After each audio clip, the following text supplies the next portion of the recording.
రావు రమేష్ గారి క్యారెక్టరైజేషన్లో ఒక జెలసీ అనే ఒక అందరిలో సహజంగా ఉండే ఈర్ష్య మనం మాట్లాడుకుంటూ ఉన్నాం కదా, మీలో ఎవరైనా అలాంటి ఈర్ష్య అరే నేను కూడా ఇలాగ ఆలోచించాను అనుకునే వాళ్ళు ఉన్నారా? మీరు అన్నట్టు నేను జెలసీ అనే దాంతో ఏకీభవించనండి. ఆయన జెలసీ కాదండి, అందులో ఆ రోల్లో ఆయన ఒక ఆవేదన, ఆక్రోశం, ఒక తపన. అది సహజమేనంటారా? అది అందరికీ ఉంటుందంటాను నేను. ఉంటుందండి, కొంతమంది బయటపడతారు, కొంతమంది బయటపడలేరు. ఆయనకి ఏంటంటే ఆయనకంటూ ఒక వ్యక్తిత్వం ఉండాలి. ఆయన డబ్బు గురించి కూడా చూడలేదండి అందులో. ఆయనకి మనుషులు అక్కర్లేదనే ఇది కూడా లేదు అందులో. ఆయన కేవలం చూసేది ఏంటంటే అరే నేను కష్టపడ్డాను, నాకు ఒక వ్యక్తిత్వం ఉండాలి, బయట ఇలా అనుకుంటున్నారే అని ఒక ఆక్రోశం, ఒక ఆవేదన, ఒక తపన తప్ప ఆయనలో ఏమాత్రం స్వార్థం లేదండి. ఆయన విలన్ కాని విలన్. సో విలన్ కాని విలన్ అట. నాకు కొంచెం బాధ అనిపించింది అంటే అంతగా మెలిగిన మనిషి ఆ కుటుంబంలో ఆయన చనిపోయిన తర్వాత ఒక్కసారి కుటుంబాన్ని వచ్చి పలకరిస్తుంటే బాగుండేదని. సార్ ఆ పాయింట్కి మీరు ఏమైనా లాజిక్ ఆన్సర్ ఇస్తారా? తన అన్న లాజిక్ అంటే చనిపోతే మనిషి రాకుండా ఎలాగా అని. అసలు మన జీవితాల్లో ఉన్న సంక్షిప్తాలే అవండి. ఇప్పుడు ఎప్పుడు అవసరమో అప్పుడు రావు కొన్నిసార్లు. ఇప్పుడు తినమాటల వల్లే చనిపోయాడండి. ఫస్ట్ ఆ గిల్ట్ ఫేస్ చేయాలి కదండి. ఫస్ట్ రావాలి అంటే చాలా ధైర్యం కావాలండి దానికి. అడుగు వేయడం అనేది అంత ఈజీ కాదండి. పైగా ఈయన ఉద్దేశం ఏంటంటే క్యారెక్టర్లో నా గురించి ఇంత గొంతు చించుకు చెప్పేశాను మీకు. ఓకే, చెప్పేసిన తర్వాత నా బాధ ఇదని మీకు అర్థమైపోయింది. అప్పుడు నన్ను ఏదో ఆ ఫ్యాక్టరీనో లేకపోతే ఇంకోటి నాకు కూడా చెప్పేసి నన్ను వదిలేస్తే నాకు గొడవ వెళ్ళిపోద్ది అనేది పెద్ద ఇదండి. నా గుర్తింపు నాకు వచ్చేస్తుంది కదా అని నేను సెపరేట్గా నేను వెళ్ళిపోతాను, నాకు ఓ భాగం రాసేస్తే అన్నట్టు ఆయన చెప్పడానికి ఏదైతే ఇంటెన్షన్ ఉన్నది చెప్పేశాడు గట్టిగా మాటలో. బట్ ఫాదర్ చనిపోవడం ఈయన ఎక్స్పెక్ట్ చేయలేదు. సో ఇప్పుడు ఎప్పుడైతే చనిపోయాడో ఆయన ఇప్పుడు నా మాటల వల్ల ఆయన చనిపోయాడేమో ఒక ఫీలింగ్ ఉంటుంది. ఇప్పుడు అది పెట్టుకుని మళ్ళీ వచ్చి పలకరించడానికి రావచ్చు, వీళ్ళు ఏమంటారు అనేది ఒకటి ఉంటుంది. ఇప్పుడు మళ్ళీ మెహర్బానీ మళ్ళీ మెయింటైన్ చేయాలి. నాదేం తప్పు కాదు, నేను చూడు నా టాలెంట్ ఉన్నప్పుడు నేను కూడా ఎదుగుతున్నాను అని ఒకటి చేయాలి. అందుకని మహేష్ బాబు గారు సెకండ్ హాఫ్లో మళ్ళీ ఈయన దగ్గరికి వస్తారు. వచ్చే మావయ్య అని అతను చాలా ప్యూర్గా రెండు ఆలోచన అతనికి లేదండి. ఇతనికి ఉండొచ్చు డెఫినెట్గా, యాజ్ ఏ క్యారెక్టర్గా ఇతనికి హడ్డీలు ఉంటుంది డెఫినెట్గా, ఎందుకంటే రాలేడు కాబట్టి. బట్ ఆయనకి లేదు పాపం. సొంత తండ్రి ఈయన మాటలో చనిపోయినప్పుడు ఆయన రాకూడదు కదా నిజం చెప్పాలంటే. అది వీడి వల్లే చనిపోయాడు మా నాన్న అని ఒక చిన్న ఫీలింగ్ ఉంటుంది కదా. ఇప్పుడు ఆయన అదేం పెట్టుకోకుండా వచ్చి ఒక అడిగేసి ముందుకేసి నువ్వు రా అంటే అక్కడ కూడా మళ్ళీ వీళ్ళే గొప్పతనంగా ఉన్నారు తప్ప నేను లేనని మళ్ళీ ఫీలింగ్ అండి దీనికి. చాలా కాంప్లెక్స్ ఎమోషన్స్ అవన్నీ. ఓకే, అంటే అలా నేను చెడ్డోడు అవడం కారణమే మీ నాన్న అని చెప్పేసి డైరెక్ట్గా చెప్పేసాడు. ఎందుకంటే ఆయన పొద్దున్నే లేస్తాడు, నేను లేవను, ఆయన పలకరించాడు, నేను పలకరించను, ఆయన నవ్వుతాడు, నేను నవ్వను. ఇంకెప్పుడు అవుతాను నేను? నా జీవితం మొత్తంలో నేను అవి కంపేర్ చేసుకుంటూ కూర్చుంటాను తప్ప నేను ఎప్పటికీ మంచివాడిని అవ్వలేనని ఒక స్టేట్మెంట్ ఇచ్చేసాడు. ఇంకా రాలేడండి. ఇలాంటి ఎలా తీసుకురావాలి అనేది ఇంకా కథ. ఆ డైలాగ్స్ అంతా చాలా న్యాచురల్. అది ఆ క్యారెక్టర్ మాట్లాడేది, ఆ డైలాగ్స్ చాలా అంటే సింపుల్గా చెప్పడు కదా. ఆయన లేస్తాడు, నేను లేవను, వాస్తవమే కదా. ఆయన వ్యూ పాయింట్లో అది కరెక్ట్. అది సో నేను ఎప్పుడు ఇట్లాగే ఉంటాను, నేనే చెడ్డవాడిని, నేను ఎప్పుడు మంచివాడిని అవను. నేను బయటకు వచ్చాను కాబట్టి మంచివాడిని, నేను పలకరిస్తాను నలుగురిని, నేను మంచివాడిని, అవకాశం నాకు ఇవ్వండి అని రివర్స్ లో అంటే మా అబ్బాయి మట్టుకు ఏం చేస్తాను. ఓకే, నెక్స్ట్ ఫ్యామిలీ నుంచి రెస్పాన్స్ తీసుకుందాం. మీ పేరేంటండి? My name is Amarnath madam. Srikanth sir direction ఎంత సహజంగా కనిపించిందంటే, చిన్నప్పుడు మా అమ్మమ్మ వాళ్ళ ఇంటికి వెళ్ళిపోయాను నేను. జయసుధ గారు, అట్లానే పక్కన ఇంకొక మేడము రేవతి గారా, సాంగ్లో నాయుడోరి అనే సాంగ్ ఉంటుంది కదా, ఆ సాంగ్లో విసురురాయితో పప్పు రుబ్బించడం, అట్లానే హీరోయిన్స్తో ఆ పిండి దంచడం, ఇవన్నీ కూడా లైక్ ఫెస్టివల్స్ మనకు దసరా సంక్రాంతి ఉంటాయి కదా, ఆ టైంలో మా అమ్మమ్మ వాళ్ళ ఇంట్లో మా పిన్నమ్మలు మా అత్తయ్యలు అంతా కూడా అందరూ కలిసి చక్కగా ఫ్యామిలీ మొత్తం కూడా కలిసి ఆ పిండి వంటలు చేసేటప్పుడు ఆ పనులన్నీ చేస్తుంటారు. ఒకసారి ఆ ఫ్రేమ్ చూసిన ఎవరైనా సరే, టీవీలో కూడా మనకి ట్రైలర్స్లో అది ఆ సాంగ్ బాగా కనిపించింది. ఆ ఫ్రేమ్ చూసిన ఎవరైనా సరే ఇమీడియట్గా అలాంగ్ విత్ ఫ్యామిలీ థియేటర్కి వెళ్ళి సినిమా చూడాలనే థాట్ వస్తుంది. ఇట్లాంటి న్యాచురల్ థాట్స్ శ్రీకాంత్ సార్కి అసలు ఎలా వస్తాయి? ఇప్పుడు ఉన్న పరిస్థితుల్లో ఈ ఫ్యామిలీ సినిమా తీయాలంటే జాగ్రత్తగా అన్నీ చూసుకుని చాలా పెద్ద డిఫికల్టీ కదండి. అది హడ్డీలు దాటాలండి, దానికి ఎన్నో సహకరించాలి మళ్ళీ. ఇప్పుడు అందుకనే కదండి ఇంత పెద్ద ఆర్టిస్టులు ఉన్నారు, దీనివల్ల కొంచెం కొత్తగా ఉంటుంది. ఇప్పుడు వాళ్ళు అన్నట్టు ఈ సహజమైన సిచ్యువేషన్స్ మీకు ఎలా వస్తాయి అంటే అది నేను క్రియేట్ చేసినవి కాదండి, ఆల్రెడీ ఉన్నాయి. ఇప్పుడు ఇసరడం అనేది మనం నిన్న ఏదో కొత్తగా కూడా కనిపెట్టి చేసింది కాదండి, అది ఆల్రెడీ ఉన్నదాన్ని చూపించడంలో అందం ఎక్కువ ఉంటుంది. వేరే ఆల్టర్నేట్ లేదు కాబట్టి మనకి అందం ఉన్నది చూపించడం దగ్గర before you proceed Srinivasa Kalyanam ఎంతమంది చేయించుకుని ఉండరండి, అసలు ఎంతమంది చూసుండ్రు. శ్రీనివాస కళ్యాణాన్ని అలా పెట్టి దానికి అండర్ కరెంట్ గా ఒక ప్రేమ కథని నడిపిస్తూ తీసుకెళ్లారు. అది నేను అనేది, అంటే ఈ సహజమైన సన్నివేశాలే రోజు మనం చూసేవే, కానీ వాటిలోంచి సినిమాటిక్ ఎలిమెంట్స్ తీసుకోవడం మీ గొప్పతనం. అదే అదే అదే అంటే కొంచెం ఆ పీపుల్ కనెక్టివిటీ ఉంటుంది కదండి.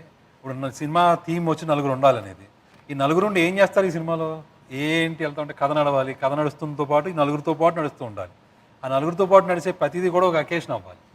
అది ఒకసారి శ్రీనివాస కళ్యాణం కావచ్చు, ఒకసారి ఆయన అన్నట్టు వీళ్ళందరూ కలిసి పచ్చలు పట్టడం అవ్వచ్చు, ఒకసారి ఇంకోటి కావచ్చు, ఒకసారి మొత్తం సంగీత జరుపుకోవడం అవ్వచ్చు, ఒకసారి అందరూ ఊటికి టూర్కి వెళ్ళటం కావచ్చు, ఒకసారి ఒక పెళ్లికి వెళ్ళటం కావచ్చు. ఇలా 10 మంది కలిసేది ఏదైతే ఉందో ప్రతి అకేషన్ ఒక ఉత్సవంలో జరుపుకునే ఒక వాతావరణం, అందులోంచి మన కథ ఫ్లో అవుతూ ఉండాలి.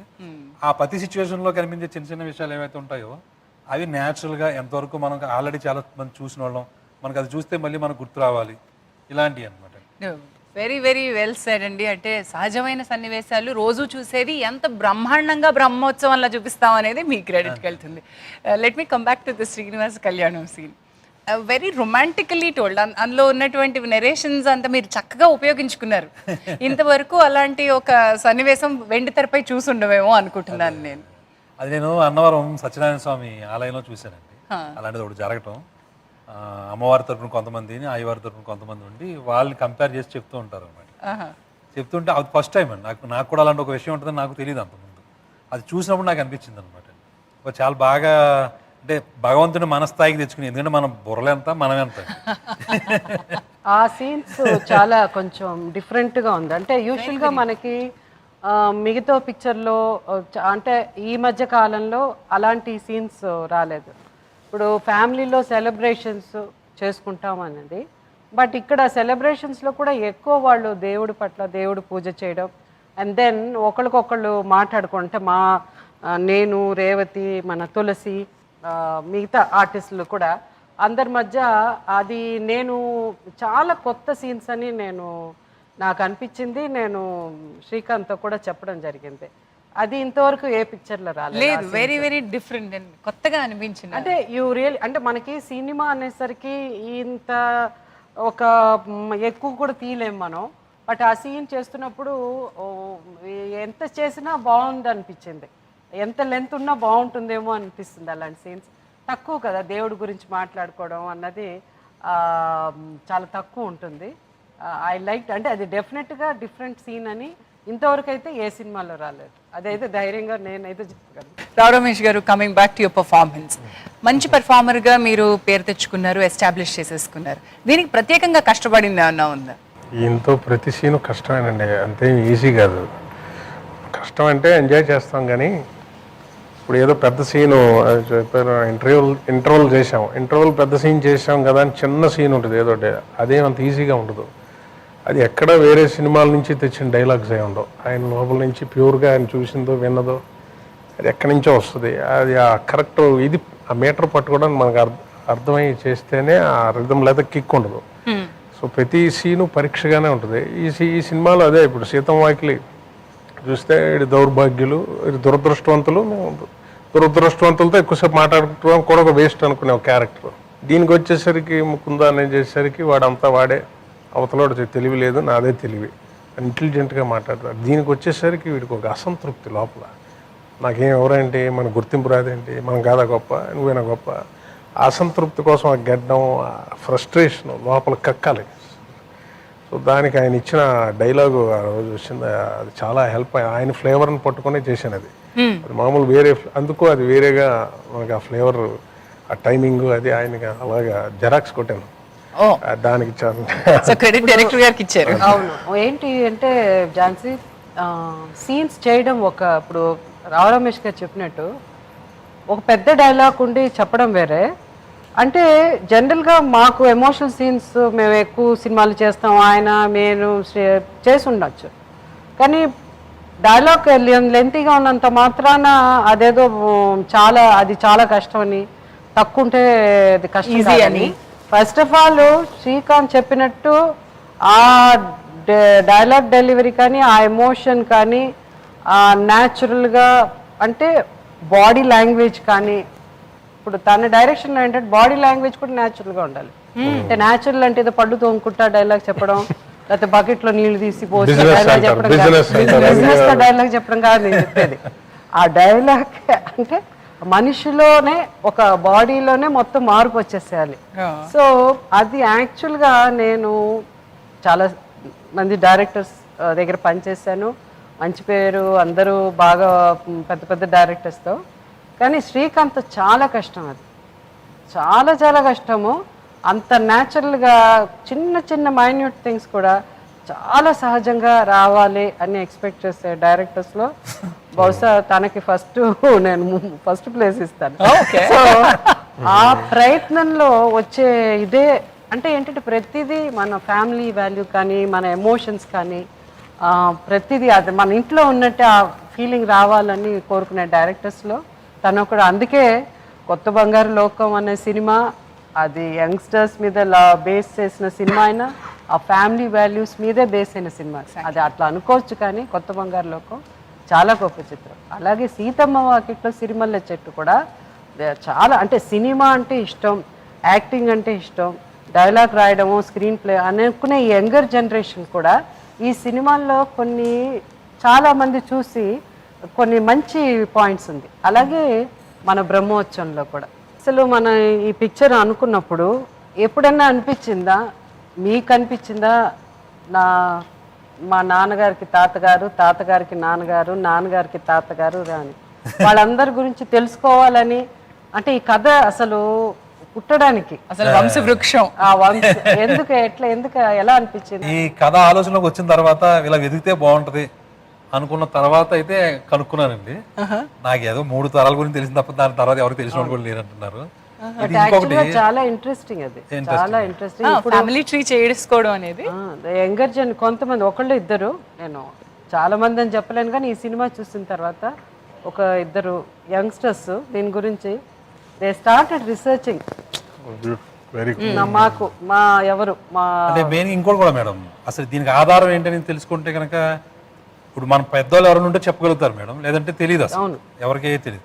బట్ ఇది దొరికే అవకాశం ఉంది అని చెప్పి నాకు వేరే సోర్స్లో ఒక ఇండియన్ ఎక్స్ప్రెస్లో ఒక ఆర్టికల్ చూసి, అది కూడా ఎవరో నవీన్ మిట్టల్ గారని ఆయన ఇలా ట్రేస్ అవుట్ చేశారని చెప్పి చూసి, అప్పుడు మా టీం అంతా కలిసి మేము హరిద్వార్ వెళ్ళాము. అక్కడే దొరుకుతాయంటే ఇలాగా అక్కడ రాసేసి ఉంటాయి ఆల్రెడీ.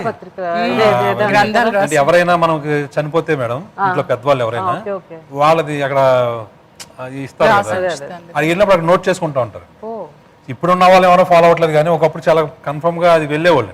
గంగ దగ్గరికి వెళ్ళాలి, కాశీ వెళ్ళాలి, లేదా ఇక్కడికి వెళ్ళాలి అని చెప్పి అక్కడ వదిలేసి వచ్చి అప్పుడు ఆ నోట్ చేసుకునేవాళ్ళు. ఇప్పుడు మనకి డెత్ సర్టిఫికెట్ లాగా ఇప్పుడు కంపల్సరీగా అవన్నీ చేసేవాళ్ళు అంటే.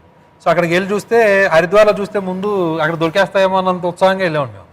కానీ అక్కడ నిజం చెప్పాలంటే అక్కడ అంతా నార్త్ ఇండియా ఎక్కువ ఉన్నాయి. ఆ బండిల్స్ లో అందరూ కొన్ని తరాలండి, కొన్ని వంశాలు, పేర్లు అన్నీ ఉన్నాయి. ఆశ్చర్యపోయాం. ఆ తర్వాత అప్పుడు వాళ్ళు చెప్తే తెలుగు వాళ్ళకి అక్కడ కాశీలో ఉంటాయి, ఎందుకంటే ఎక్కువ మంది ఫ్రీక్వెంట్ గా వెళ్ళేది కాశీ వెళ్తాం మన వాళ్ళు ఇటు సైడ్ నుంచి. నిజంగా అక్కడికి వెళ్తే అక్కడ నిజంగా పేర్లు ఉన్నాయి. అమలాపురం నుంచి సెటిల్ అయిపోయిన వాళ్ళు ఉన్నారు, వాళ్ళు సెటిల్ అయిపోయిన వాళ్ళు ఉన్నారు, అందులో ఇంటి పేర్లు ఉన్నాయి. ఇవన్నీ రాసి చూపిస్తే ఓకే, దీన్ని ఎంతవరకు వాడుకోవాలో అంతవరకు వాడుకుందాం కథలో. మరి ఎందుకంటే ఇది ఎక్స్ప్రెషన్ ఈజ్ నాట్ కథకి అదంతా అవసరం లేదు కదండి. అందుకని చాలా క్రిస్ప్ గా ఇలాంటిది ఒకటి ఉంటుందని చెప్పి జస్ట్ టచ్ చేసి మళ్ళీ ఆ ఫీలింగ్స్ లోకి వెళ్ళిపోయి మళ్ళీ బ్యాక్ తీసుకురావడం జరిగింది.